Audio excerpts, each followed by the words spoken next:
సమయానికి తెలిపేదెలా మన వైపు రాదని దూరమై పొమ్మని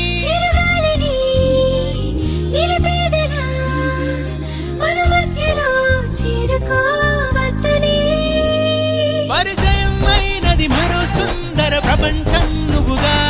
మధువనం అయినది మనసే చలి చైత్ర